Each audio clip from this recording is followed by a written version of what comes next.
آپ کو معلوم ہے کہ ماہ ربیع الاول کا آغاز ہو چکا ہے۔ یہ ماہ مبارک حضور صلی اللہ علیہ وسلم کی سیرت مطہرہ سے ایک بڑا گہرا تعلق رکھتا ہے۔ حضور کی ولادت باسعادت بھی اسی ماہ مبارک میں ہوئی،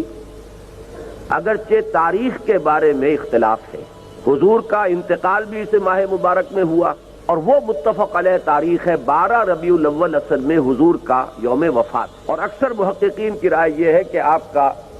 یوم ولادت جو ہے وہ 9 ربیع الاول ہے۔ یہی وجہ ہے کہ مجھے یاد ہے کہ ہمارے بچپن میں اس دن کو جو لوگ کچھ تھوڑا بہت مناتے بھی تھے تو 12 وفات کے نام سے در حقیقت یہ نام یاد کیا جاتا تھا۔ حضور صلی اللہ علیہ وسلم کی وفات کا دن ہے، کچھ کھانا پکا کر کچھ غریبوں کو مساکین کو کھلانا، یہ در حقیقت چیز تھی کہ جو اب ہوتے ہوتے اس نے بہت ہی ایک دوسری صورت اختیار کر لی ہے۔ اب یہ ایک جشن بن گیا ہے اور ایک عید کا سا سما، بلکہ واقعہ یہ ہے کہ جو اصل 2 عیدیں ہیں وہ کہیں پیچھے چلی گئی ہیں، اور یہ جو 2 عیدیں ہم نے ایجاد کی ہیں،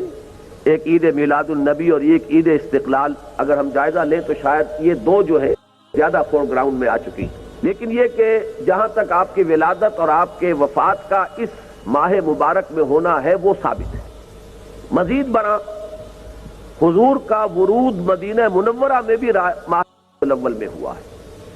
اس پہلو سے اگر اس ماہ مبارک میں ہم سیرت النبی کے مطالعے کا ایک خاص موضوع رکھیں، کسی تاریخ کے تعین کے بغیر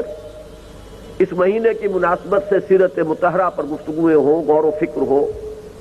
اور اس میں بھی عملی پہلو سامنے ہو، اتباع کا جذبہ ہو، سمجھنا سمجھانا اس لیے ہو کہ اس پر عمل کرنا ہے،